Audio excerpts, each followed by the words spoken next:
When you lose everything, even a broken-down cabin feels like mercy. Cal Monroe knew that feeling well.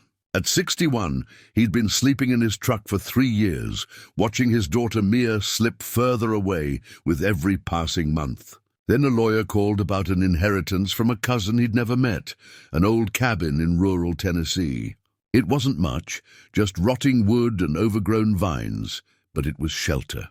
While pulling up the floorboards to fix what they could, Mia discovered a hidden basement sealed shut for decades.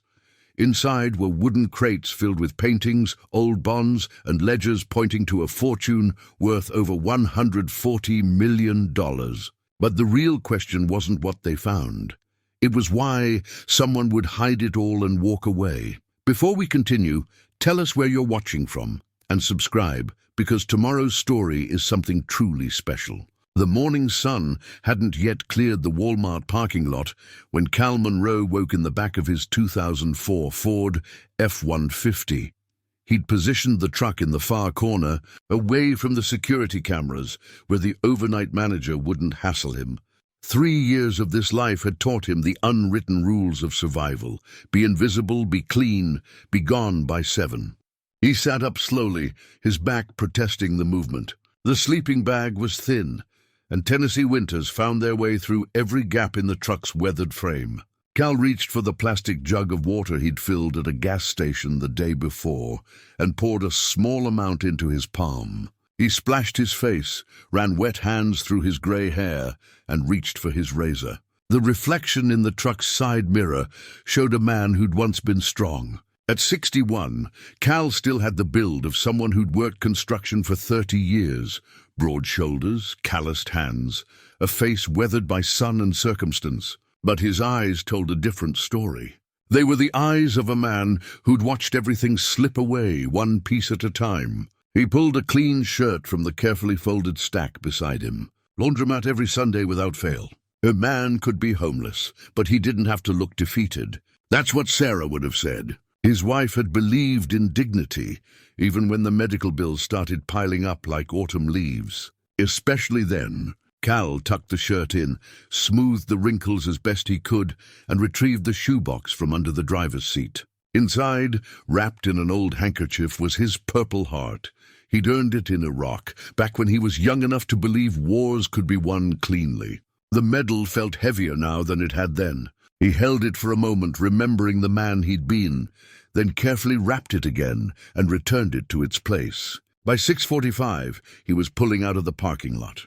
The truck's engine coughed twice before catching. He needed $800 for repairs.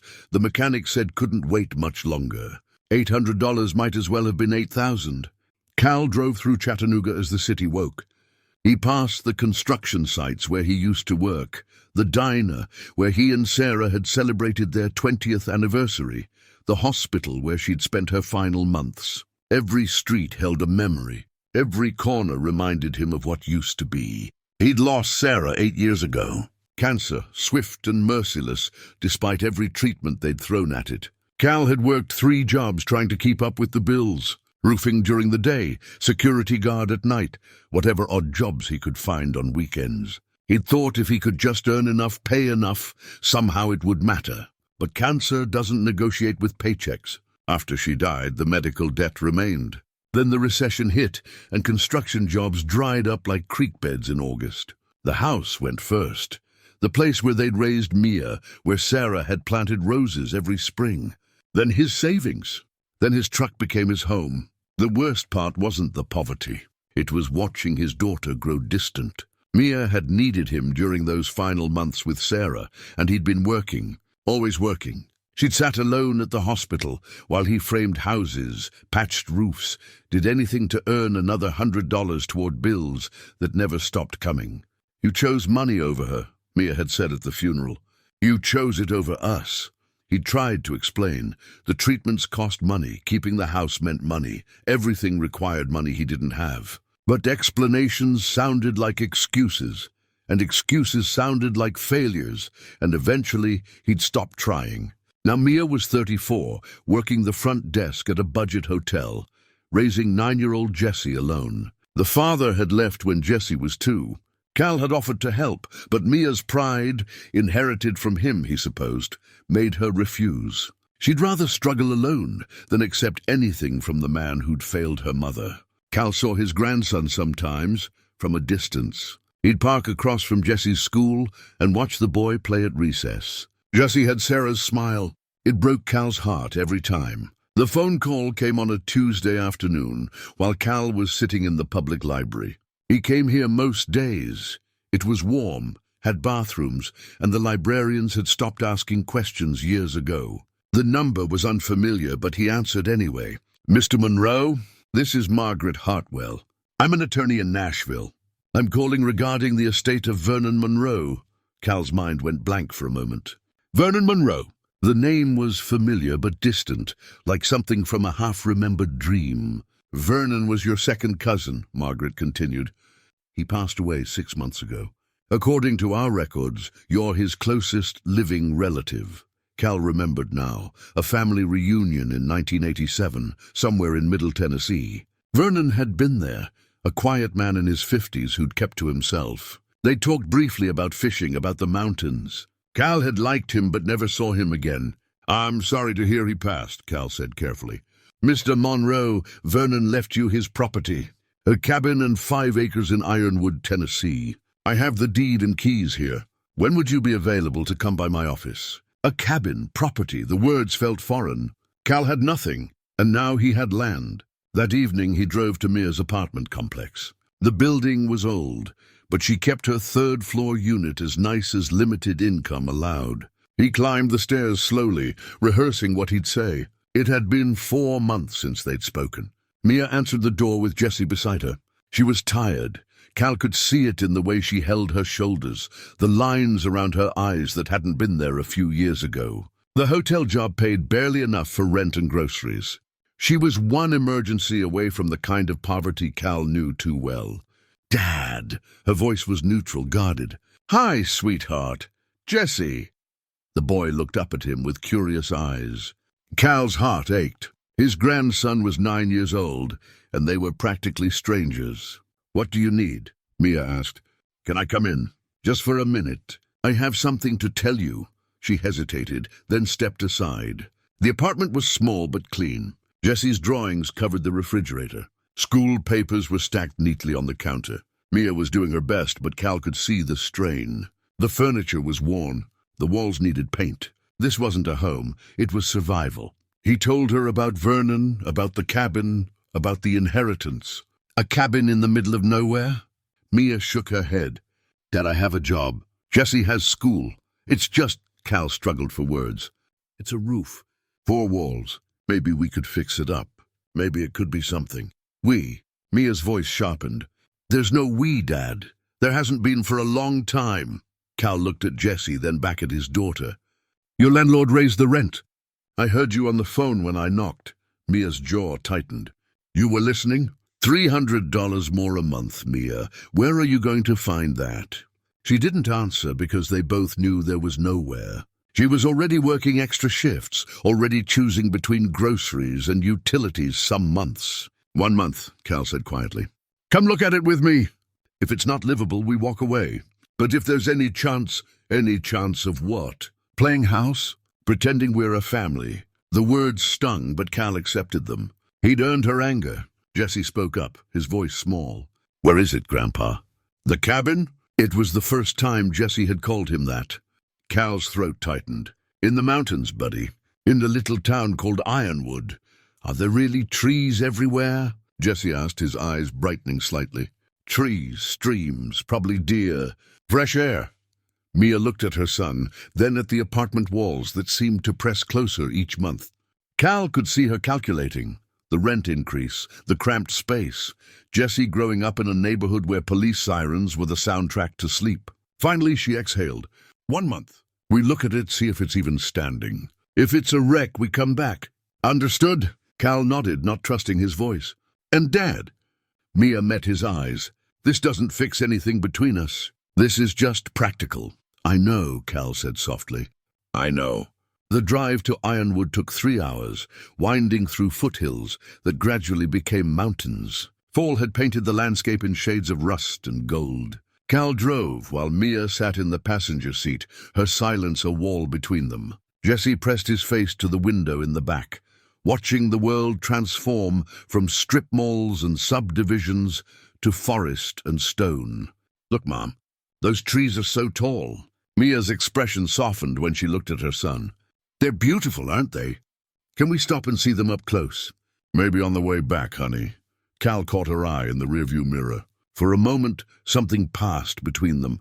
Not forgiveness, but perhaps the memory of easier times. When Jesse was a baby, before Mia's anger had hardened into a permanent barrier, Ironwood wasn't much more than a crossroads with a general store, a diner and a post office that doubled as the town hall. Population 847, according to the faded sign.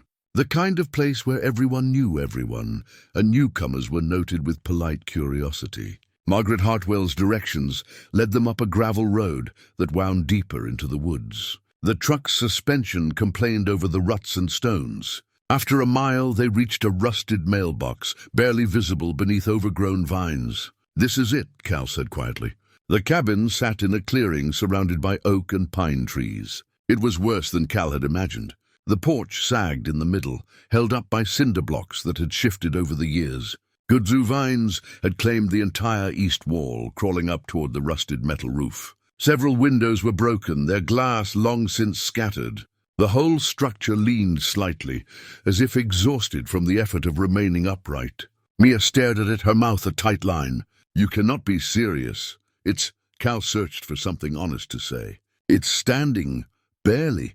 She turned to him, anger flashing in her eyes. "This is what you dragged us here for. This falling down shack." Jesse climbed out of the truck, his sneakers crunching on the gravel. Despite the cabin's condition, his face held wonder. "It's like a fort, Mom, like in the movies." "Jesse, get back in the truck. Can I just look inside? Please?" Cal understood his daughter's fury, but he also understood the boy's curiosity. "Let's at least see what we're dealing with," he said.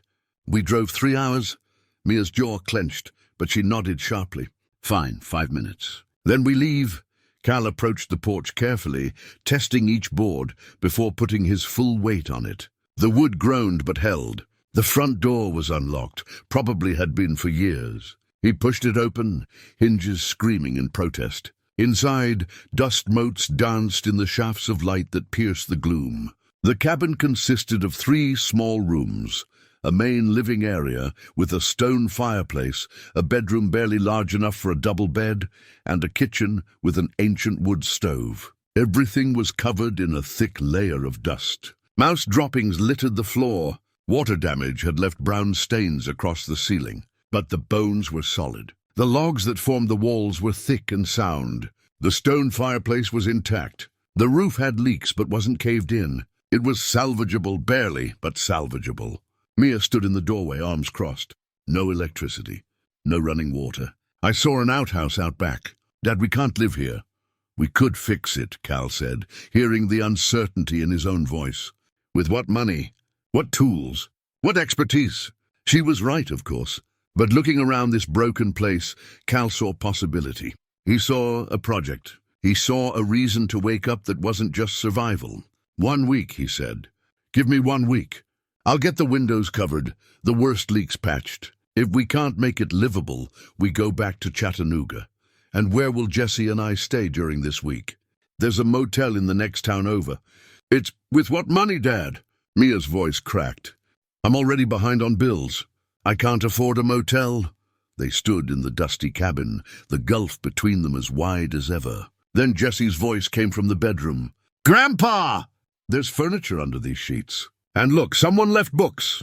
Cal walked into the bedroom. Jesse had pulled the sheet off an old dresser. On top sat a stack of books, their covers faded but intact. Field guides to Tennessee wildlife, a collection of Frost poems, a history of the Smoky Mountains. "Vernon must have liked to read," Cal said softly. Jesse opened one of the field guides, studying a picture of a white-tailed deer. "Do you think we'll see one?" "I think there's a good chance." Mia appeared in the doorway. She looked at her son's face, at the first real spark of interest she'd seen in months. Jesse had been struggling in school, withdrawing into himself. The apartment was too small, the neighborhood too harsh for a boy who needed space to grow. "1 week," she said finally. "But I need to go back to Chattanooga tonight. Work tomorrow. Jessie has school. I understand. And Dad?" She met his eyes. "Don't make promises you can't keep." Not to him. That evening, after driving Mia and Jessie to the motel and then back to Chattanooga, Cal returned to the cabin alone. He'd stopped at the general store for supplies. A camping lantern, basic cleaning materials, a gallon of water. The woman at the counter, name tag reading Ruth, had been friendly. "You must be Vernon's cousin," she'd said. "News travels fast in Ironwood. I'm sorry for your loss. He was a good man. Did you know him well?" "As well as anyone, I suppose. He kept to himself mostly. Came to the diner once a week for coffee. Never caused trouble." Cal slept in his truck that first night, parked beside the cabin. When morning came, he started cleaning. Room by room, he swept out debris, wiped down surfaces, assessed what needed fixing. The work felt good, purposeful in a way nothing had felt for years. Around noon, he heard a vehicle approaching. An old Chevy pickup parked beside his truck, and a man climbed out. He was in his 70s, lean and weathered, moving with the careful economy of someone who'd learned to respect his aging joints. "Help you?" Cal called out. "Name's Boone Carlyle. Lived down the road about a quarter mile. Heard Vernon's kin had arrived." They shook hands. Boone's grip was firm, but not aggressive, the handshake of a man who had nothing to prove. "Cal Monroe." "Figured. You got the look of the Monroe line. Vernon and I were neighbors for near about 15 years. Served in Vietnam together, actually. Different units, but we recognized the service in each other when he moved out here." "I didn't know him well," Cal admitted. "Met him once at a family reunion back in '87. He was a quiet soul. Kept his own counsel. But he was a good neighbor. The kind who'd show up with his toolbox if you needed help, but never stayed long enough to make you feel obligated." Boone looked at the cabin. "Place needs work." "It does. Winter comes early up here in the mountains. You'll want that roof sealed before the first snow." Cal nodded, feeling overwhelmed by the enormity of the task. Boone seemed to sense his mood. "Tell you what, I got extra tarps in my shed. Some tools you might need. Vernon helped me with my barn roof a few years back. I'd like to return the favor if you're willing." The kindness caught Cal off guard. "They don't have much to pay you with. Did I ask for payment?" Boone's eyes crinkled. "That's not how things work up here. You help your neighbor. Someday, you'll help someone else. That's the currency that matters." They spent the afternoon working together, Boone showing Cal which repairs were urgent and which could wait. They covered the broken windows with plywood, nailed tarps over the worst spots in the roof, and cleared the debris from around the foundation. As the sun began to set, Boone packed up his tools. "You'll want to look at that kitchen floor soon. Looks soft to me. Might be rotted through. I'll check it tomorrow." "Good man. You need anything? I'm just down the road." White house with the green shutters. Can't miss it.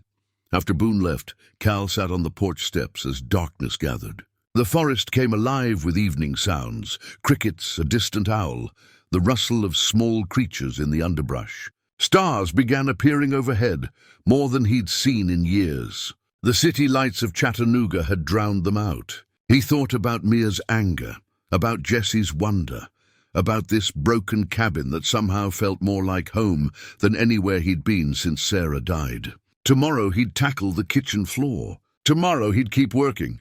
For the first time in 3 years, Cal Monroe went to sleep believing tomorrow might actually be different. The kitchen floor felt spongy under Cal's weight. He'd noticed it the first day, but had been putting off the inevitable.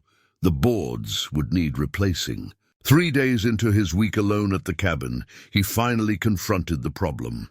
Each step toward the ancient wood stove produced an ominous creak. Cal knelt and pressed his palm against the worn planks. They gave slightly, like pressing on old bread. Water damage, probably decades of it. He'd need to pull them up, see what was underneath, replace whatever had rotted through. He started near the back corner, where the damage looked worst. The first board came up easily, too easily. The nails had rusted through, offering no resistance. Beneath it he expected to see dirt or a crawl space. Instead, his flashlight beam revealed more wood. Cal frowned. He pried up another board, then another. The entire kitchen floor appeared to be built over a second floor. Strange construction, but old cabins sometimes had odd layouts. He continued working, stacking the damaged boards outside. By midday, he'd cleared half the kitchen. That's when he saw it, a seam in the underlying wood, too straight to be natural. He traced it with his fingers, a rectangular outline, roughly 3 feet by 4 feet. In the center, a heavy iron ring lay flush with the surface. A hatch. Cal's pulse quickened. He cleared away the remaining boards above it, revealing the full outline. The hatch was sealed with a padlock, its metal surface covered in rust and grime. He tried the ring, but it wouldn't budge. The lock mechanism was frozen solid. He sat back on his heels, staring at the discovery. Why would Vernon, or whoever built this cabin, install a sealed hatch under the kitchen floor? The sound of Boone's truck interrupted his thoughts. His neighbor appeared in the doorway, carrying a thermos of coffee and a paper bag. Thought you might be hungry. Ruth sent sandwiches from the diner. Boone stopped when he saw the floor. Well, I'll be. Is that what I think it is? A hatch. Sealed shut. Boone set down his offerings and knelt beside Cal, examining the lock. This has been here a long time. Decades, judging by the rust. Any idea why? Root cellar, maybe? Folks used to store preserves, vegetables. Keep things cool in summer. But Boone's voice held uncertainty, though that padlock seems like overkill for potatoes. Can we open it? Not without bolt cutters. That lock's not giving up without a fight. Boone stood, brushing dust from his knees. I've got a pair in my shed. Give me 20 minutes. While Boone was gone, Cal ate one of Ruth's sandwiches and stared at the hatch. His mind spun with possibilities. A root cellar made sense, but something felt off. The careful concealment, the heavy lock, someone had wanted whatever was down there to stay hidden. Boone returned with industrial bolt cutters and a crowbar. We'll get her open. Stand back a bit, this lock's likely to put up a fight. It took 3 attempts. On the third, the lock's shackle snapped with a sharp crack. Boone tossed the ruined lock aside and pulled the iron ring. The hatch resisted, sealed by time and rust, but finally gave way with a groan. A waft of stale air emerged, carrying the scent of old wood and dust. Cal shone his flashlight into the opening. Wooden stairs descended into darkness. The space below appeared dry, which surprised him given the kitchen floor's condition. You want me to go first? Boone offered. Cal shook his head. It's my cabin, my responsibility. The stairs creaked under his weight but held firm. He counted 12 steps down, and then his feet touched solid ground. The flashlight beam swept across the space. A basement, roughly 12 feet by 15 feet. And it was full. Wooden crates lined the walls, stacked 2 and 3 high. Each crate was marked with numbers and letters that meant nothing to Cal. In the corner sat a leather trunk, its surface mottled with age. The air was remarkably dry, almost preserved, as if the space had been sealed against time itself. What do you see? Boone called from above. Crates. A lot of them. Cal approached the nearest stack. The crates were built solidly, nailed shut. He worked the crowbar under the lid of the top crate and levered it up. The wood splintered but gave way. Inside, wrapped in yellowed cloth and protective paper, was a painting. Cal carefully lifted it out, his hands trembling slightly. Even under the dust and wrapping, he could see the quality of the frame, the careful way it had been protected. He removed enough wrapping to see the image, a solitary house on a hillside, rendered in stark, lonely detail. Boone, you need to come down here. His neighbor descended carefully, taking in the scene. When he saw the painting, his expression changed. That's a Hopper. Edward Hopper. My wife, God rest her, she loved his work. We saw an exhibition in Nashville once. You're sure? About as sure as I can be without an expert. The style, the subject, it's his work. Boone looked at the other crates. What else is down here? They spent the next 2 hours carefully opening crates. Each one contained paintings, all meticulously wrapped and protected. Cal recognized some names from museum visits with Sarah, Andrew Wyeth, Georgia O'Keeffe. Others were unfamiliar, but the quality was unmistakable. One crate contained something different, manila envelopes filled with paper. Boone opened one carefully and whistled low. These are bearer bonds. What's that mean? Means they're as good as cash to whoever holds them. No names attached. See here? He pointed to the denomination printed on the bond. $10,000. And this one's 50,000. Cal's mind reeled. He opened another crate and found a leather-bound ledger, its pages filled with elegant handwriting. Names, dates, amounts, all meticulously recorded. The entries spanned decades, from the 1920s through the 1960s. One name appeared repeatedly in the margins: A.M. Adelaide Monroe. Vernon never mentioned this? Cal asked. Boone shook his head slowly. Never said a word. But then Vernon wasn't much for talking about his past. He was content with his simple life up here. This isn't simple. This is... Cal couldn't finish the sentence. The implications were too enormous. This is something you need to handle carefully, Boone said firmly. These paintings, if they're authentic, they're worth considerable money. And those bonds, depending on when they mature, how the interest compounds, could be worth millions. We need to call someone. A lawyer, an expert. That lawyer who contacted you about the inheritance. Hartwell, was it? Start there. But Cal, Boone met his eyes. Don't tell anyone else about this yet. Not until you understand what you've got and what your rights are. That night, Cal drove back to Chattanooga. He found Mia just getting off her shift at the hotel, her face drawn with exhaustion. Dad, what are you doing here? Did something happen? We need to talk. Can I buy you coffee? They sat in a 24-hour diner, the kind with cracked vinyl booths and coffee that tasted like it had been brewing since morning. Cal told her everything, the hatch, the basement, the paintings and bonds. Mia listened without interrupting, her expression shifting from skepticism to disbelief. You're telling me there's potentially millions of dollars hidden under a kitchen floor? I don't know what it's worth. But yes, there's something valuable down there. Someone hid it deliberately. We can't tell anyone. The words came out fast. Not yet. Boone already knows. Anyone you trust? Cal nodded. With my life. Mia's hands wrapped around her coffee mug, knuckles white. This could change everything. Jesse's future, college. We have to do this right, Cal interrupted gently. Legal. Proper. We document everything, authenticate everything, make sure it actually belongs to us before we make any plans. For the first time in years, Mia looked at him with something other than anger. You're right. We do this by the book. They sat in silence for a moment, the weight of the discovery settling between them. Jesse keeps asking about the cabin, Mia said quietly. He wants to know when we can go back. The weekend? I've got the windows sealed, roof patched. It's rough, but it's safe enough for a visit. He drew pictures of it at school. His teacher said it's the most enthusiastic he's been about anything all year. Cal felt his throat tighten. Mia, I know I can't fix the past, but maybe don't. She held up her hand. Let's just take this one step at a time, starting with figuring out what's in that basement.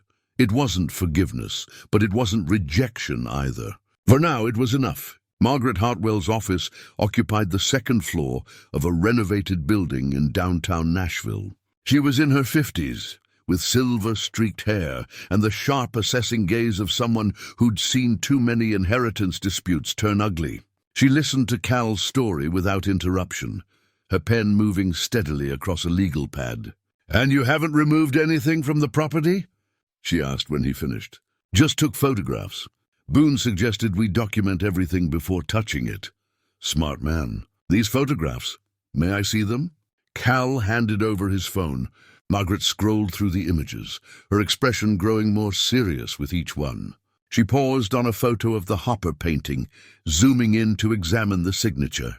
"Mr. Monroe, if these are authentic, and I'm not qualified to make that determination, you're looking at something far beyond a simple inheritance. You need an art authentication expert, someone with credentials the courts will respect.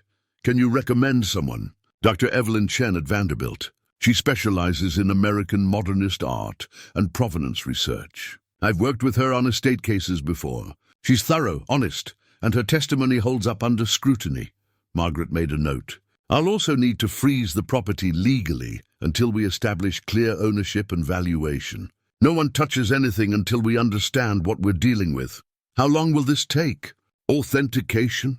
Could be weeks or months, depending on the complexity. Some pieces might have clear provenance, others— She shook her head. Let's take this one step at a time. First we get Dr. Chen up there to examine the collection. Dr. Evelyn Chen arrived at the cabin 3 days later, driving a sensible sedan packed with equipment. She was younger than Cal expected, maybe 40, with black hair pulled back in a practical ponytail and the focused intensity of someone who lived for their work. Mia had taken a personal day from the hotel. She and Jessie arrived just as Evelyn was unpacking her cameras and documentation materials. Jessie immediately gravitated toward Boone, who'd shown up with tools to continue working on the cabin's exterior. "You must be the family," Evelyn said, shaking hands with Mia. "Margaret told me about the discovery. I'll be honest, when she first called, I was skeptical. Hidden collections sound like fantasy. But those photographs—" She paused. "Those photographs suggest otherwise." Cal led her to the basement. Evelyn descended slowly, her flashlight sweeping across the crates. When she reached the bottom, she stood motionless for a long moment, taking in the scene. "My God," she whispered, "this is real." She spent the next hour carefully examining the paintings they'd already unwrapped, photographing each one from multiple angles, making notes in a leather journal. Her hands were steady, but Cal could see the excitement in her eyes. "This Hopper is authentic. I'd stake my reputation on it. The O'Keefe I'll need to verify, but the style is right. These Pollock sketches," she looked up at Cal. "Do you understand what you have here? Valuable paintings? Museum-quality pieces. Works that should be in collections, studied by scholars, seen by the public." She turned back to the crates. "How many more?" "We've opened maybe a quarter of them." They worked through the afternoon, Evelyn cataloguing each discovery. The leather trunk in the corner contained the bearer bonds, hundreds of them, in denominations ranging from $10,000 to $50,000. Evelyn photographed but didn't touch them. "You'll need a financial specialist for these," she said. "Someone who understands vintage securities and compound interest. Depending on the maturity dates, these could be worth—" She shook her head. "I don't even want to speculate." The ledger book proved the most interesting. Evelyn spent an hour examining its entries, cross-referencing names and dates with her phone. "Adelaide Monroe," she said finally. "Born 1889, died 1974. Does that name mean anything to you?" Cal shook his head. "I never heard it before finding that ledger. She was married to Edmund Monroe. They owned an art gallery in New York City, Monroe Fine Arts on Madison Avenue. They dealt primarily in American artists during the 1920s and 30s. Edmund died in 1943. Adelaide—" Evelyn flipped through her notes. "The gallery closed in 1943, right after Edmund's death. Adelaide disappeared from public records until her death in a New York nursing home in 1974. "Edmund Monroe," Cal repeated. "That's my great-great-uncle. My grandmother mentioned him once or twice. Said he'd married well, moved to New York, made something of himself. He made more than something. He had excellent taste and timing. He championed artists who later became icons." Evelyn pulled out a photograph she'd found, tucked in the ledger, a sepia image of a couple standing in front of a storefront. "I believe this is Adelaide and Edmund." The photograph showed a dignified woman in her 40s and a serious-looking man in a three-piece suit. Behind them, gold lettering on a window read, "Monroe Fine Arts." Mia, who'd been listening from the stairs, descended to look at the photograph. "They look happy. They built something important," Evelyn said. "This ledger documents purchases, sales, exhibitions.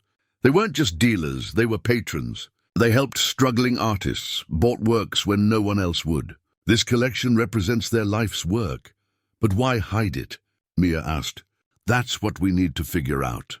The last entry in this ledger is dated August 1941. It says, "War is coming. E says we must protect what we've built." Evelyn looked up. "Edmund died in 1943. Adelaide must have moved the collection here afterward." "Vernon," Cal said quietly. "She trusted Vernon to keep it safe." Upstairs, Jessie's laughter drifted through the floorboards. He and Boone were working on the porch railing. The sound seemed at odds with the weight of history they were uncovering below. Over the next week, the cabin transformed. While Evelyn continued her authentication work, cataloguing each piece with meticulous care, Cal and Mia worked on repairs. They fell into a rhythm, Cal handling the heavy work, Mia cleaning and organizing. They didn't talk much, but the silence felt less hostile than before. Jesse helped where he could, handing Cal nails, sweeping sawdust, drawing pictures of the cabin's progress. Boone became a constant presence, teaching Jesse the names of trees and showing him how to read animal tracks in the mud. One evening, after Jesse had fallen asleep on a pile of sleeping bags, Cal and Mia sat on the newly repaired porch steps. The forest had settled into its night rhythms, crickets, the distant call of a barred owl, wind moving through the pines. "He's different here," Mia said quietly. "Happier. It's good for boys to have space to run. He never had a grandfather. I kept that from him." Her voice caught.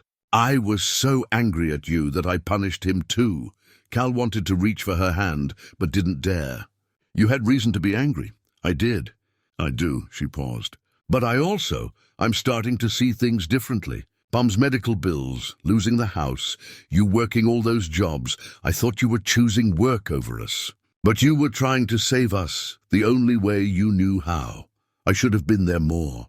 I should have sat with her, held her hand instead of framing someone else's house. Maybe, but you were there in the way you could be. I wasn't fair to that." They sat in silence, years of hurt beginning to ease between them. "Dad?" Mia's voice was soft. "Do you think Vernon knew?" "About the collection?" "I don't know. Maybe he forgot. Maybe he never looked. Or maybe he was protecting it just like Adelaide asked. What do we do with it? If it's really worth what Evelyn thinks?" Cal looked up at the stars. The same stars he'd slept under in his truck, the same stars that had watched him fail and struggle. "We do what's right, whatever that turns out to be." Inside, Jesse stirred in his sleep, murmuring something about deer. The cabin creaked and settled around them, holding its secrets, offering its shelter. For the first time in longer than Cal could remember, he felt like he might be building towards something, instead of just surviving the aftermath of loss. Evelyn returned 2 weeks later with Marcus Webb, a historian who specialized in World War II's impact on the American home front. They worked carefully, removing the backing from the largest painting, a sweeping Wyeth landscape that had been meticulously protected. Behind the canvas backing, pressed between layers of wax paper, was a letter. The paper was yellowed but intact, the handwriting elegant and precise. Evelyn read it aloud, her voice steady but touched with emotion. "To whoever finds this, I pray it is family, someone who will understand what Edmund and I tried to build. My husband died 3 months ago. His heart, the doctors said, but I know it was grief. Grief for the world tearing itself apart. Grief for the artists we could no longer help. Grief for the future we'd planned that would never come. Edmund was Jewish, though we never spoke of it openly. His family had changed their name generations ago, hoping to slip quietly into American life. But as the war in Europe grew worse, as reports of what was happening reached us, Edmund became afraid. Not for himself, he was too proud for that, but for what we'd built together. There were whispers, accusations. Other gallery owners, jealous of our success, began suggesting our collection might contain pieces that didn't belong to us. It wasn't true. Every work was purchased legitimately, but truth matters less than perception when fear takes hold. When Edmund died, I knew I couldn't keep the gallery open. The debts were crushing and the questions, they never stopped. So I made a choice. I would protect what we'd built, even if it meant hiding it away. Edmund's cousin Vernon promised to help. He owns land in Tennessee, far from the city's suspicious eyes. He's a good man, trustworthy in ways that have become rare. If you're reading this, Vernon has either passed on or can no longer remember. Forgive him and forgive me. We tried to do what was right in a world that made righteousness difficult. These paintings represent more than money. They represent faith, faith that beauty matters, that art can elevate the human spirit, that struggling artists deserve champions. Edmund believed this until his last breath. I believe it still. Do with this collection what your conscience dictates. But please honor what it represents. Honor the artists who created these works. Honor the belief that art belongs to everyone, not just the wealthy. With hope for a kinder future, Adelaide Monroe. December 1943. The basement fell silent after Evelyn finished reading. Cal felt the weight of Adelaide's words, the burden of her trust reaching across 80 years. Marcus spoke first. This explains much. The timing, the secrecy, it all makes sense now. Anti-Semitic sentiment was real, even in America. Gallery owners were investigated, collections scrutinized. Edmund's death left Adelaide vulnerable, but she said every piece was purchased legitimately, Mia said. And I believe her, Evelyn replied. The ledger supports it. Every acquisition is documented, dates, amounts, provenance. This is meticulous record-keeping. But in 1943, being thorough didn't always matter. Suspicion was enough. Over the following weeks, Evelyn continued her authentication work. She confirmed 23 paintings as genuine. The Hopper, the Wyeth, several Pollock sketches, the O'Keeffe, and others by artists Cal had never heard of, but which Evelyn assured him were significant. Conservative estimate? Evelyn said during one of their meetings. The paintings alone are worth about $127 million. Some could go higher at auction depending on market conditions. Cal sat down heavily. $127 million. The number was incomprehensible. And the bonds? Mia asked. That's where it gets interesting. Evelyn pulled out a report from a financial specialist Margaret had consulted. Depending on maturity dates and compound interest, these bonds could be worth anywhere from $13 to $20 million.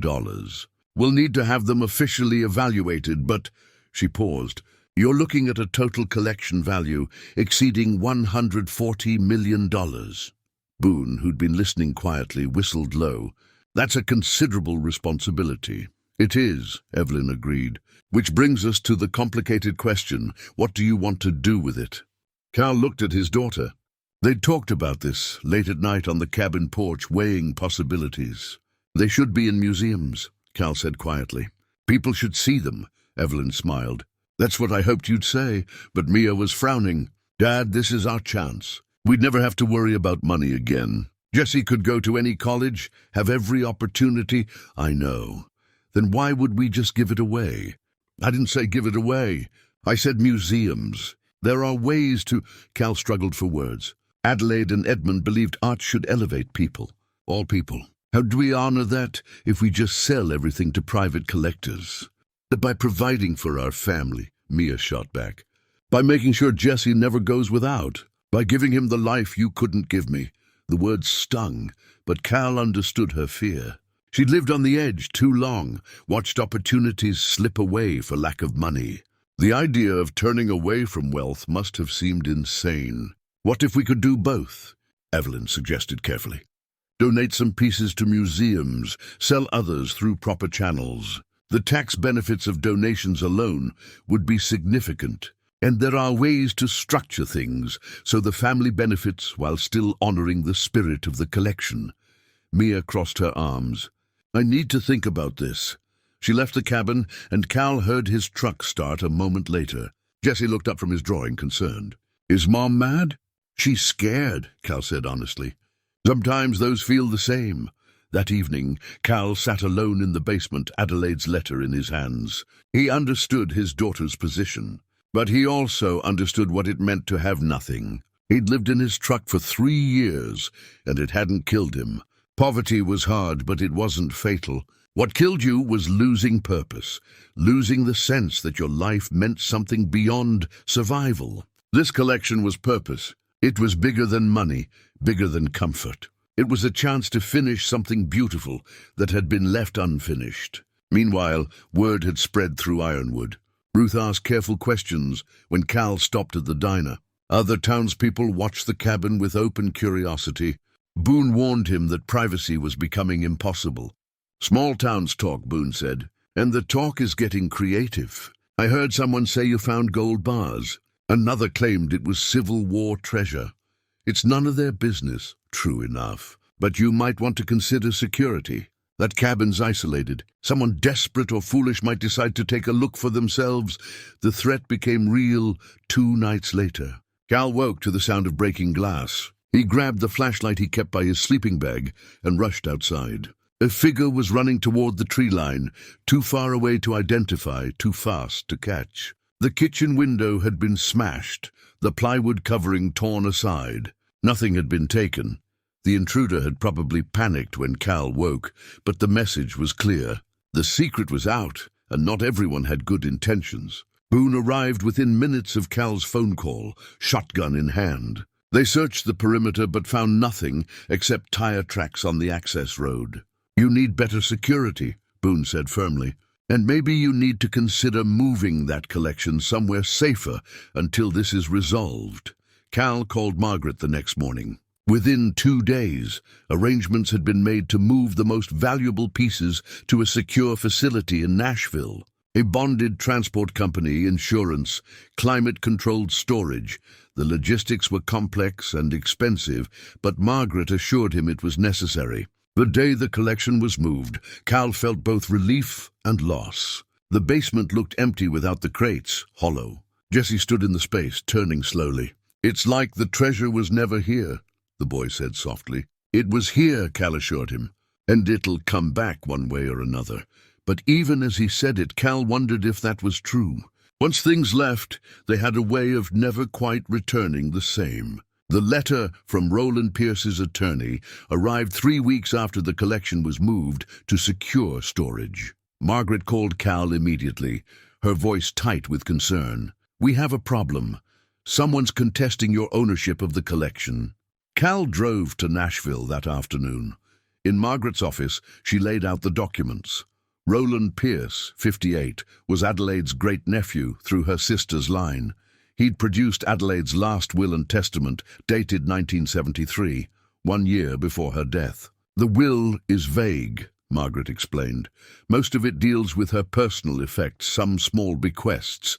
But there's this clause," she pointed to a paragraph near the end. "It says, 'My artistic legacy should benefit those who understand its value.'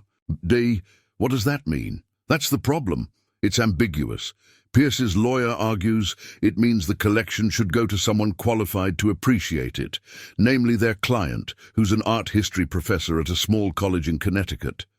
They're claiming Adelaide intended the collection for someone with expertise, not," Margaret hesitated, "not a homeless veteran who knows nothing about art," Cal finished. "Their words, not mine. But yes, that's their position." Mia, who'd driven up separately, leaned forward. "Can they do this? Can they just claim it? They can try. Whether they'll succeed is another matter. Cal inherited the property through Vernon, who inherited from Adelaide. The chain of ownership is clear, but this will clause creates ambiguity. A judge might decide Pierce has standing. What does Pierce want?" Cal asked. "Everything, the entire collection. He's arguing that as Adelaide's blood relative with relevant expertise, he's the rightful heir to her artistic legacy." Margaret pulled out another document. "He's also deeply in debt, lost his tenure-track position last year, owes back taxes, facing foreclosure. This isn't about honoring Adelaide's wishes, it's about money." The realization settled over Cal like a weight. This man wanted to take what Adelaide and Edmund had built and sell it off piece by piece to save himself. Over the next few days, something unexpected happened. Ironwood rallied. Ruth organized a fundraiser at the diner, a legal defense fund for Cal. She put out a jar with a simple sign, "For our neighbor." Within a week, it held nearly $3,000 in small bills and coins. Daniel Reeves, a local contractor who'd been helping with the cabin repairs, offered to testify about Cal's character and the care he'd taken with the property. Other townspeople came forward with similar offers. Boone became Cal's most vocal defender. "Vernon chose Cal for a reason," he told anyone who'd listen. "He could have left that property to anyone. He left it to someone he trusted, even though they'd only met once. That says something about Cal's character." But the strongest support came from an unexpected source. Mia had been quiet since Pierce's challenge, spending long hours alone. Cal worried she was pulling away again, retreating into the anger that had defined their relationship for so many years. Then one evening, she asked him to walk with her around the property. They followed the old deer trail that led to a creek, their footsteps quiet on the pine needles. "I've been thinking about what you said," Mia began. "About the paintings belonging in museums. About honoring what Adelaide wanted. I know you disagree." "I did. I wanted the money, wanted it so badly I could taste it. Jessie's future, my future, finally being able to breathe without worrying about rent and bills."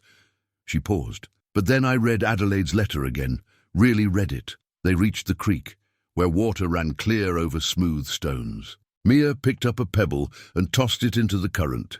She was protecting something bigger than money. She and Edmund built something that mattered, and when the world got cruel and suspicious, she chose to hide it rather than let it be destroyed or scattered. Mia turned to Cal. "Yesterday, Jessie asked me what we'd do with all that money if we got it, and I realized I didn't have a good answer. Buy a house, pay for college, save the rest. That's it. That's all I could think of. Those are good things. They're small things, safe things. They're not—" She struggled for words. "They're not legacy. They're not art that changes how people see the world. They're just comfort." Cal felt his throat tighten. "You don't have to give up comfort for my principles." "Maybe not, but maybe I want my son to grow up knowing his family did something meaningful, something bigger than just surviving." She met his eyes. "I want to fight Pierce. I want to win, and then I want to figure out how to honor Adelaide and Edmund's dream, while still making sure Jessie has opportunities. There has to be a way to do both." "There might be." "Then let's find it. Together." It was the first time Mia had said together in 8 years. Cal pulled her into a hug, and she let him, her arms wrapping around him in return. Margaret worked tirelessly on their defense. She discovered Adelaide's journals at a New York Historical Society, personal writings that detailed her and Edmund's philosophy about art. "Listen to this entry from 1936, Margaret said during one of their meetings. She read from a photocopy. "Edmund believes, and I agree, that art belongs to everyone. We must preserve for appreciation, not profit. The wealthy can always access beauty, but what of the poor? What of the children in tenements who never see a painting? This is our calling, to bring beauty to those who need it most." Evelyn found additional evidence. Exhibition records from a 1935 show Adelaide had curated called Art for the People. Free admission, educational programs, guided tours for school groups. Adelaide's documented commitment to public access to art strengthened their case. But Pierce's lawyers pushed back hard. They questioned Cal's competence, his fitness to manage such valuable assets. They pointed to his bankruptcy, his years of homelessness, his lack of education or expertise. How can a man who couldn't manage his own finances be trusted with a $140 million collection? Pierce's lead attorney argued in preliminary filings. The attacks hurt because they were rooted in truth.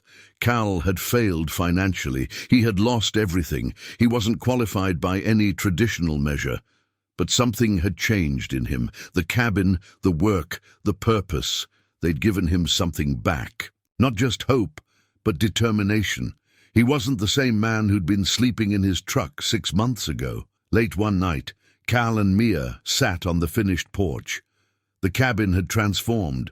New roof, sealed windows, fresh paint. Daniel's crew had worked for reduced rates, and Cal and Mia had done what they could themselves. It was becoming a home. "I'm sorry I wasn't there when Mom was dying," Cal said quietly. Mia was silent for a long moment. "I'm sorry I shut you out instead of letting you grieve with me. I should have made different choices. We both should have."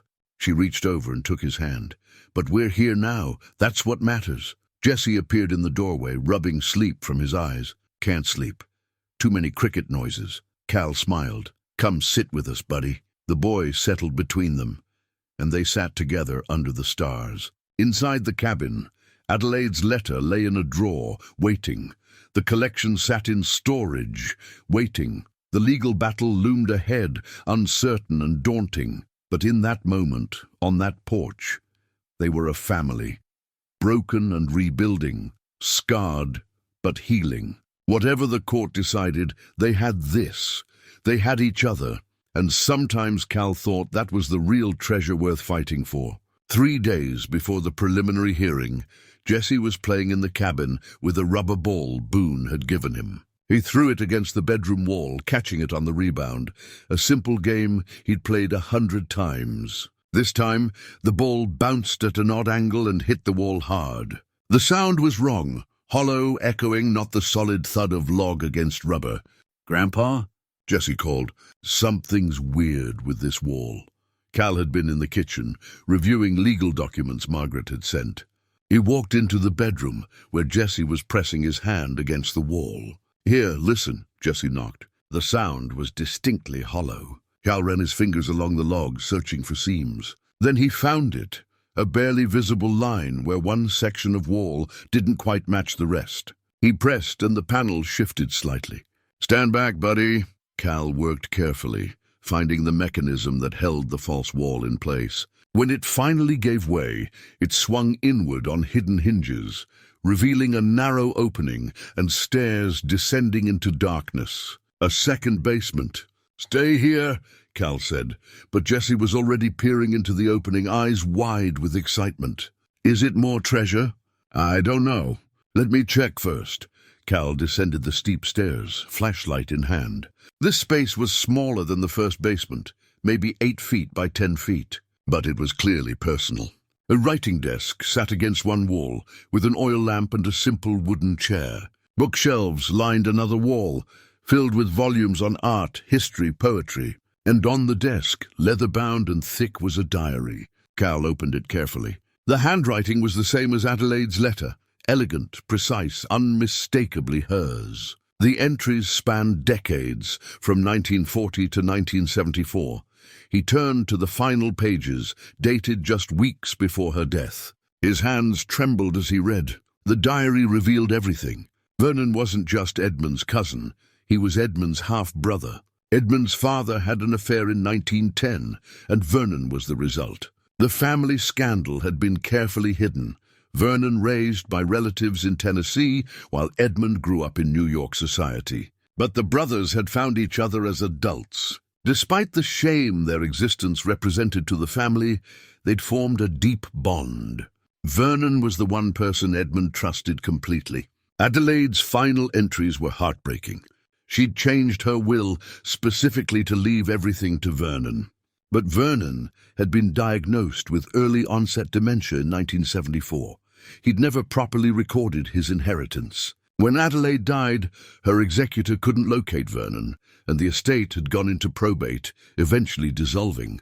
The Tennessee property, purchased in Vernon's name decades earlier, had never been connected to Adelaide's estate. Vernon's dementia worsened over the years. He'd lived in the cabin, but the disease had stolen his memories. He'd forgotten about the collection entirely, forgotten Adelaide's trust, forgotten everything except the peaceful life in the mountains. Cal read Adelaide's final entry, dated 3 weeks before her death. "I failed Edmund. I couldn't protect our legacy. The lawyers can't find Vernon, and I fear the collection will be lost forever. But perhaps that's as it should be.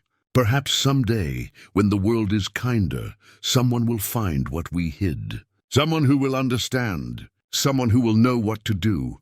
Vernon, my dear brother-in-law, forgive me for the burden I placed on you. Your illness took you from us before you could fulfill our dream. But I trust that whoever inherits your land will have your good heart. They will know what to do. To whoever finds this, finish what we started. Let art elevate, educate, and inspire. Don't let our dream die with us." Cal sat in Adelaide's chair, overwhelmed by the weight of her words. Vernon had been meant to preserve the collection, but dementia had stolen that possibility. The secret had passed to Cal, not through intention, but through the random chance of inheritance law. Yet Adelaide had believed. Even knowing Vernon might never remember, she'd believed someone would find it. Someone would understand. Cal continued exploring the small room. Behind the desk, he found more paintings, smaller ones wrapped with extraordinary care. And one in particular made his breath catch, a Rothko. Small but unmistakable, the signature clear in the corner. Attached to the frame was a note in different handwriting, dated 1952, for Adelaide, who saw beauty when others saw only color. You and Edmund gave me hope when I had none. This is my gratitude, inadequate but sincere. Mark Rothko. Cal knew enough to understand what this meant. A personal gift from Rothko to Adelaide, given out of genuine friendship and appreciation. This wasn't just a valuable painting. It was a testament to the relationships Adelaide and Edmund had built with the artists they championed. He called Margaret immediately, then Evelyn. Within hours, they were at the cabin, carefully documenting the second basement's contents. Evelyn held the diary with reverence, reading through Adelaide's entries. This changes everything. The provenance documentation here is extraordinary. She recorded conversations with artists, details about acquisitions, her entire philosophy about art. She looked up at Cal. This isn't just a collection. It's a historical record of American art in a critical period. And Vernon? Cal asked. The diary proves he was supposed to inherit everything. That he was Edmund's half-brother. Margaret flipped through her notes. That strengthens your claim significantly. You inherited through Vernon, who was Adelaide's intended heir. Roland Pierce is merely a distant relative through Adelaide's sister. His connection is far weaker than yours. The Rothko was valued at potentially $45 to $50 million. Alone, it was worth more than everything Cal had ever earned in his entire life. That night, Mia read through Adelaide's diary, tears streaming down her face. She loved him so much. Edmund, you can feel it in every word. They built something together, Cal said. Something beautiful. And when he died, she protected it the only way she knew how. Vernon was supposed to finish it. But he couldn't remember.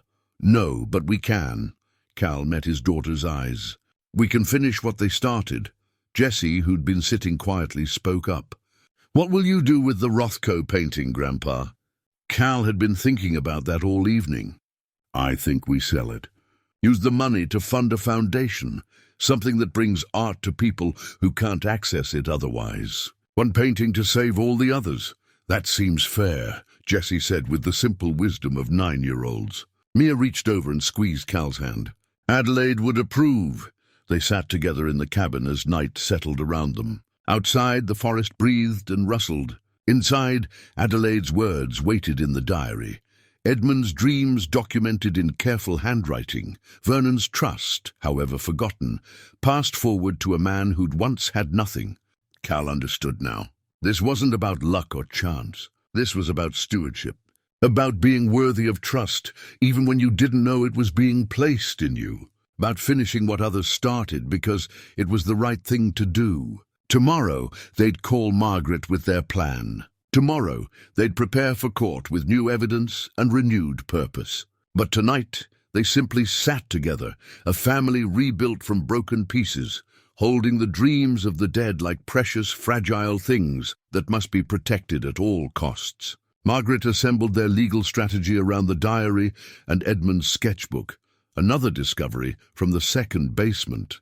The sketchbook contained Edmund's artistic vision, documented in careful drawings and notes spanning 17 years. On page after page, Edmund had sketched gallery layouts, exhibition plans, ideas for bringing art to underserved communities. In the margins, he'd written his philosophy in neat script. Art elevates the soul. Every soul deserves elevation. This is gold, Margaret said, photographing each page. Edmund's documented intentions, dated and detailed. He wanted to create a foundation that would bring art education to people who couldn't access it. The Depression derailed those plans, but the dream is all here in his own handwriting. Cal and Margaret crafted their response to Pierce's claim. They weren't just defending ownership, they were proposing a solution that honored Adelaide and Edmund's original vision, the Monroe Foundation for American Art Education. The collection would tour regional museums through rotating exhibitions. Proceeds from the Rothko sale and the bearer bonds would fund art education programs in rural schools. Cal would serve as executive director with a modest salary, enough to live on, not enough to profit from. The cabin becomes the foundation headquarters. Margaret explained to Evelyn and Marcus, who'd agreed to testify. The original basement becomes a climate-controlled gallery for small community exhibitions. The second basement is preserved as Adelaide's memorial room, open to researchers studying this period of American art history. Evelyn was enthusiastic. I can provide expert testimony about the collection's historical significance and how your proposal honors the documented intentions of Adelaide and Edmund.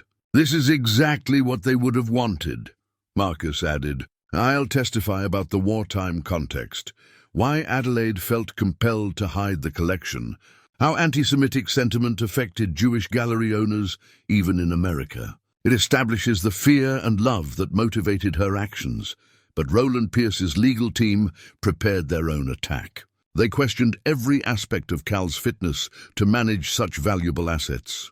He's bankrupt.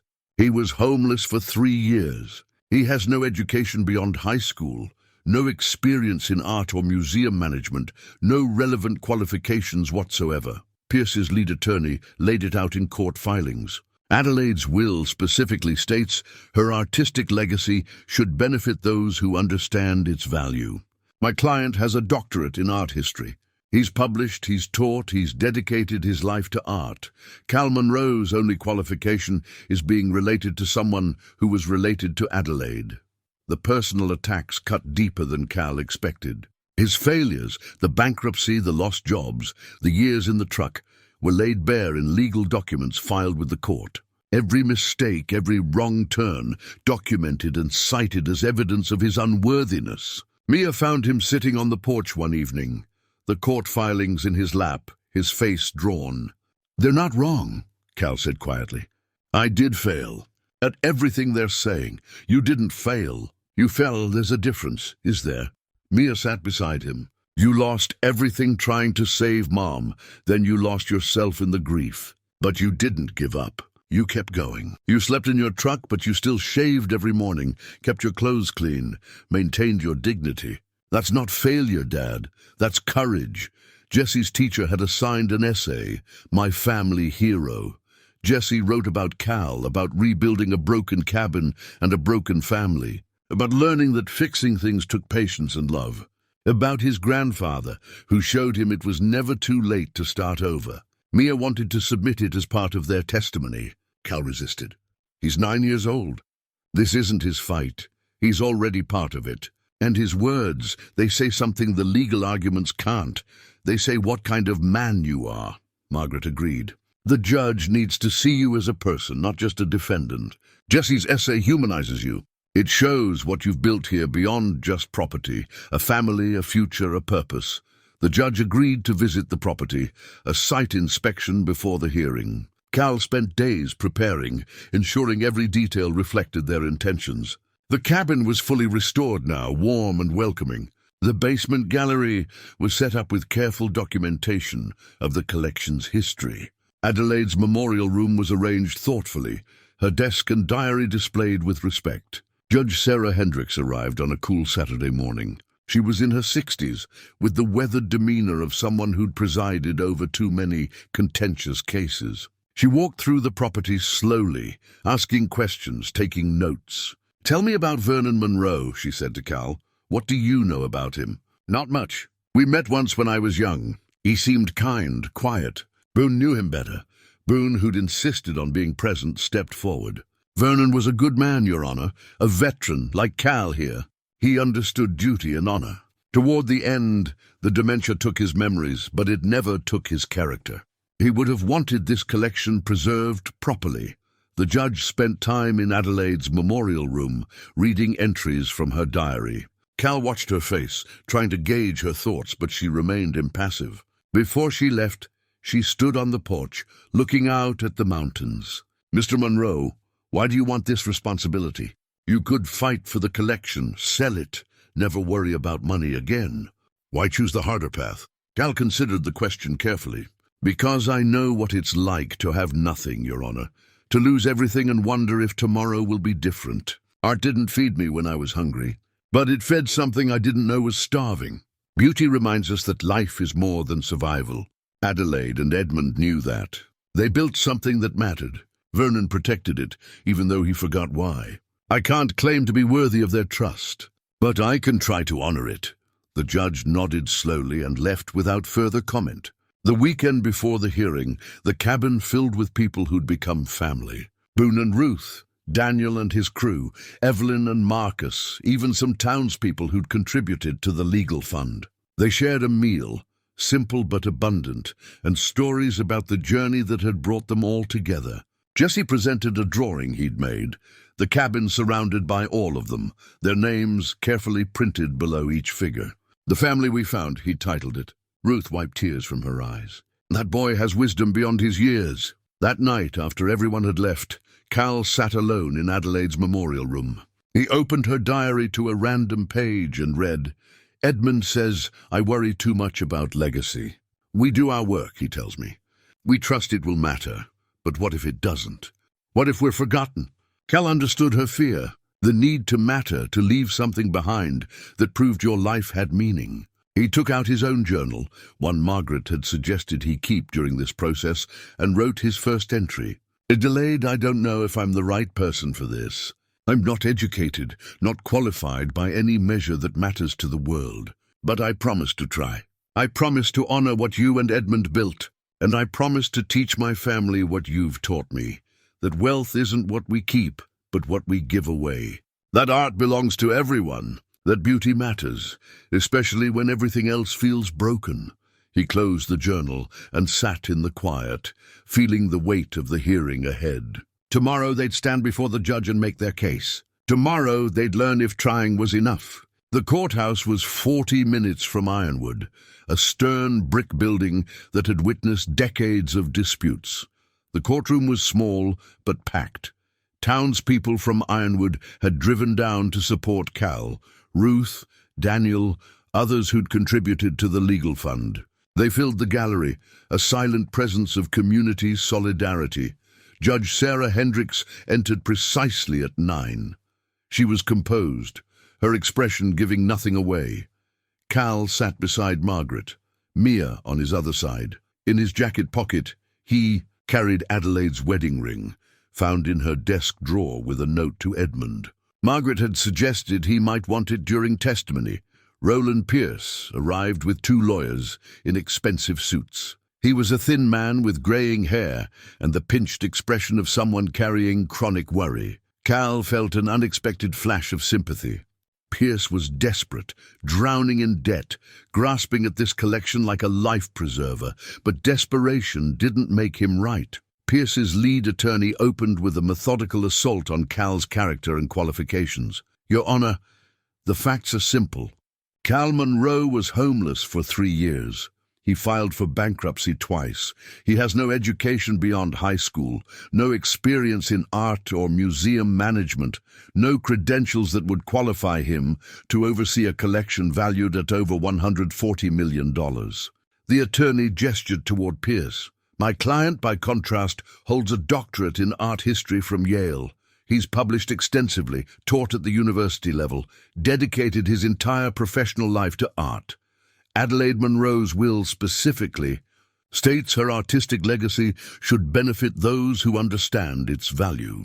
That clearly describes Dr. Pierce, not Mr. Monroe. Pierce took the stand. He spoke about his relationship to Adelaide.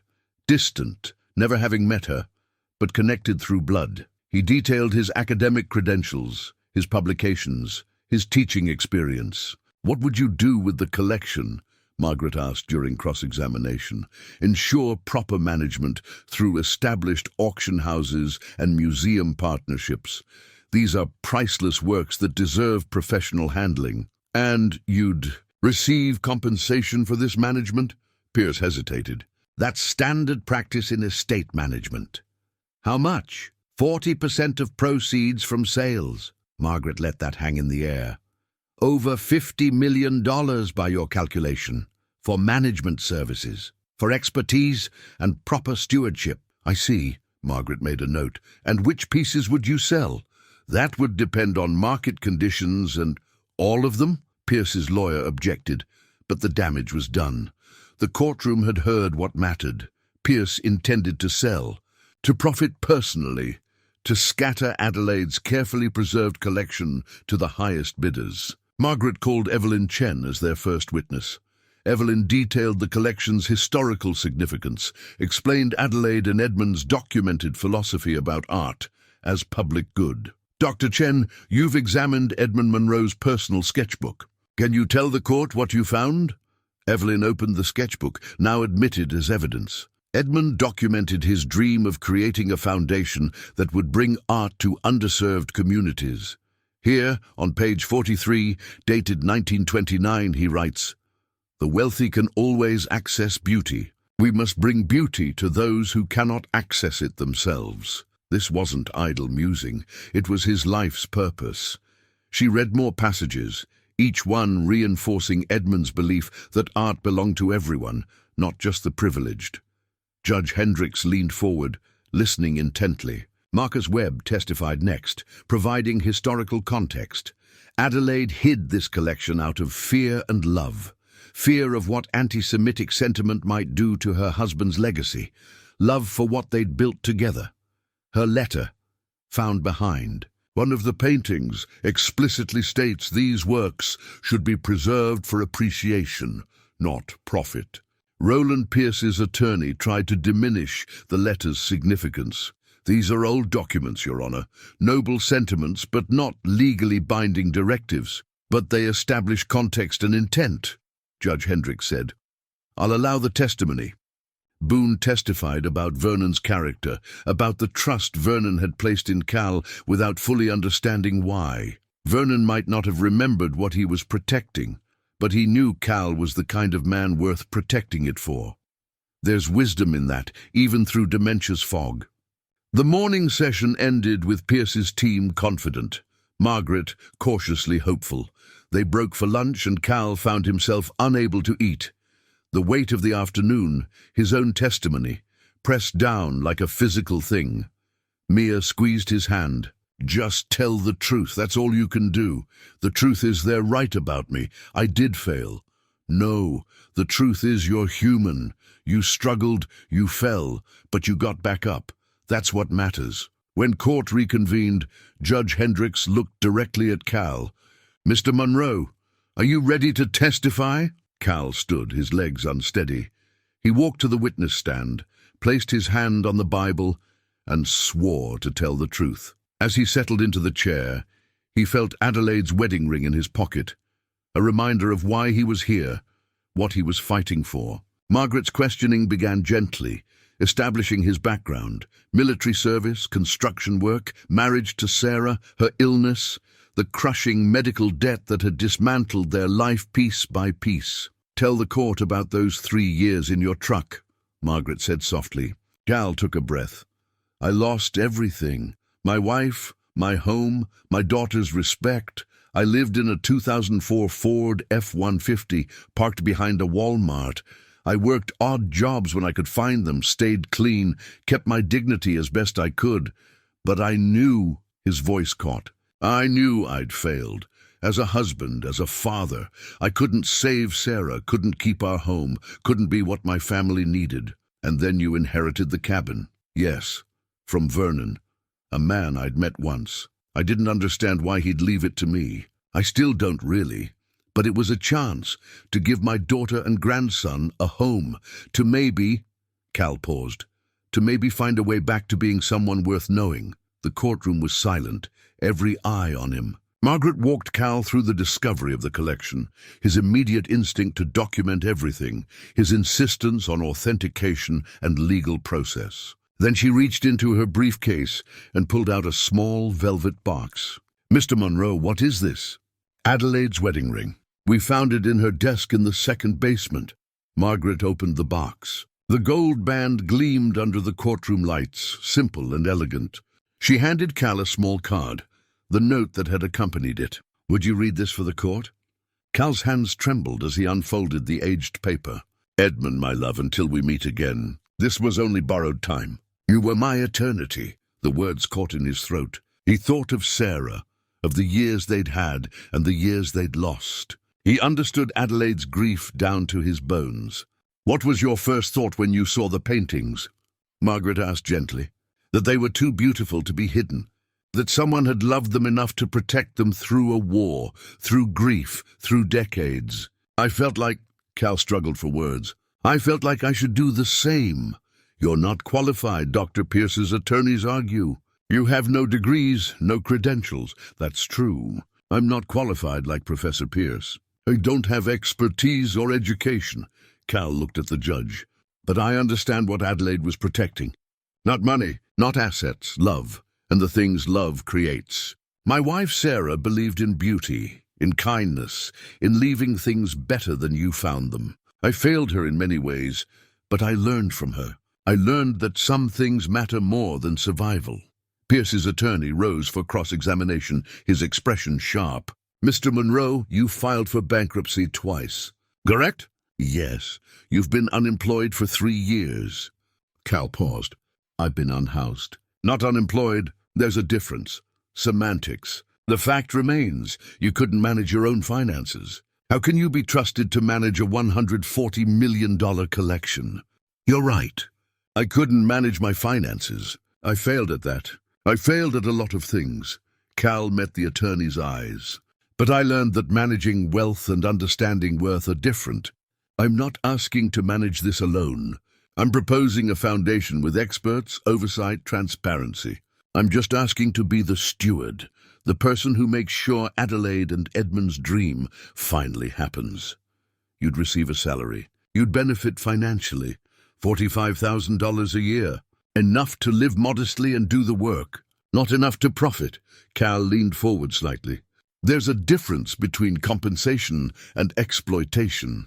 The attorney pressed harder, trying to rattle him, but Cal remained steady. He'd lived through worse than hostile questions. He'd buried his wife, lost his home, watched his daughter's love turn to anger. This was just words.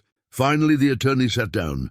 Margaret called Mia to the stand. Mia's testimony cut through the legal arguments like a knife. She spoke about their estrangement, the years of anger, the resentment that had calcified between them. I blame my father for not being there when my mother was dying, for choosing work over family, for failing us when we needed him most. Her voice was steady but emotional. But he was there, working 3 jobs to pay for treatments that didn't work, trying to save her the only way he knew how. I couldn't see that through my grief and anger. What changed? Margaret asked. The cabin. This journey, watching him rebuild something broken with patience and care. Mia pulled out Jesse's essay. My son wrote this for school. With the court's permission, I'd like to read it. Judge Hendricks nodded. Proceed? Mia's voice softened as she read Jesse's words, simple, honest, profound in their childlike clarity. The essay described Cal teaching Jesse to hammer nails, to identify trees, to read the stars. It talked about fixing broken things with patience and love. Grandpa says broken things can be fixed if you have patience and love. Our family was broken. Now we're fixed. That's better than money. The essay ended with a single line that made several people in the courtroom wipe their eyes. Grandpa is my hero because he shows me that it's never too late to start over. When Mia finished, the courtroom was silent. Even Pierce's attorneys looked uncomfortable. Judge Hendricks made notes, her expression still unreadable. Does the court have any other witnesses? She asked. Both sides rested. The judge reviewed her notes for a long moment. This is not a typical case. Both parties have made compelling arguments. Mr. Pierce brings credentials and expertise. Mr. Monroe brings intention and a proposal that appears to honor the documented wishes of Adelaide. And Edmund Monroe, she looked up. I'll review all materials and issue a ruling within 2 weeks. But I want to say, regardless of the legal outcome, this court appreciates the gravity with which both parties approach this matter. These are not just valuable objects. They represent human dreams, artistic legacy, and the question of how we honor the past while serving the future. She adjourned the court. Outside, townspeople surrounded Cal. Ruth hugged him fiercely. Boone gripped his shoulder. Daniel promised the cabin would be ready for whatever came next. Mia held Cal's hand as they walked to the parking lot. Jesse ran ahead, chasing a leaf blown by the wind, innocent and unburdened by the weight of adult concerns. You did well in there, Mia said quietly. We'll see. No matter what the judge decides, Mia stopped, turned to face him. I'm proud of you, Dad, for trying, for caring about doing the right thing, even when the easy thing would have been simpler. Jesse ran back, grabbed both their hands. Did you tell them about the stars, Grandpa? Did you tell them everything that matters? Cal lifted his grandson, held him close. I told them about everything that matters. They drove home as sunset painted the mountains gold and purple. The cabin waited, warm lights glowing in the windows. Inside, Adelaide's diary sat in its place of honor. The collection waited in storage, patient and timeless. Whatever came next, they'd face it together. And somehow, that felt like victory enough. 11 days felt like 11 years. Life continued at the cabin. Cal and Mia working on the final repairs, Jesse attending school in Ironwood, settling into routines that felt almost normal. But the waiting pressed on them like gathering weather. The call came on a Friday afternoon. Margaret's voice was warm. Cal, the judge has ruled. Can you come to my office? They drove to Nashville, the three of them silent with anticipation. In Margaret's office, she handed Cal the ruling with a smile that told him everything before he read the first word. You won. The judge's decision was thorough and thoughtful. Cal Monroe was recognized as legitimate heir to Vernon Monroe's estate, which included the collection. Roland Pierce's claim was denied. Adelaide's will clause was too vague to supersede established inheritance law. But Judge Hendricks had gone further. She'd commended Cal's proposed foundation, ordered oversight through a board of trustees, including art experts and community members, and stipulated that Cal could serve as executive director with an annual salary of $45,000. This court finds that Mr. Monroe's proposal best honors the documented intentions of Adelaide and Edmund Monroe, the ruling stated. Art should elevate, educate, and inspire, not enrich individuals beyond reasonable compensation. The Monroe Foundation for American Art Education is hereby recognized and approved. Outside the courthouse, a small group of reporters waited. Cal gave a brief statement, uncomfortable with the attention but understanding its necessity. This was never about me. It was about finishing something beautiful that was left unfinished. Adelaide and Edmund believed art could change lives. I've seen it change mine, my daughter, my grandson, our family. We were broken and this journey helped heal us. If we can share that with others, especially children who don't have access to art, then we've done something worthwhile. He took no questions, just walked to his truck, where Mia and Jesse waited. The celebration at Ruth's diner that evening brought out half of Ironwood. Toasts were made, pie was served, and Boone stood to speak. To Adelaide, Edmund, Vernon, and Cal, unlikely guardians of beauty, may their example remind us that stewardship matters more than ownership. In a quiet moment on the diner's porch, Daniel approached Mia. He'd been part of their journey from the beginning, helping with repairs, offering steady support without expectation. I know the timing might not be perfect, he said, but I was wondering, would you consider having dinner with me? A real date, not just working on the cabin together? Mia smiled, the first truly unguarded smile Cal had seen on her face in years. I'd like that. 3 months later, the Rothko went to auction at Sotheby's. It sold for $52 million, exceeding all estimates. The Monroe Foundation was fully funded. Cal, Mia, and a board of trustees began implementing their vision. The first initiative was a mobile art education program, a renovated bus equipped with reproduction prints, art supplies, and trained teachers. It would travel to rural schools across Tennessee, bringing art to children who'd never visited a museum.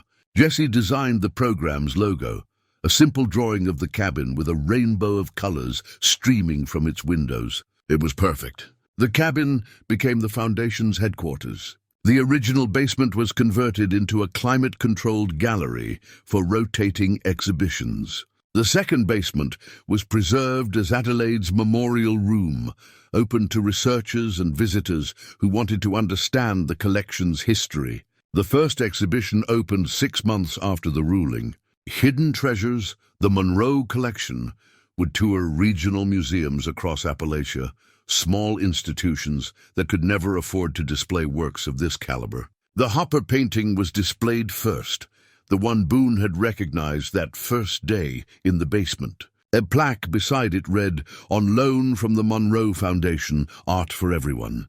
Opening night brought museum curators, townspeople, and families from across the region. Evelyn gave remarks about the collection's historical significance. Then Cal was invited to speak. He stood before the crowd, uncomfortable but determined. "I don't have fancy words, but I know what it's like to have nothing, to wonder if tomorrow will be different. Aunt didn't feed me when I was hungry, but it fed something I didn't know was starving.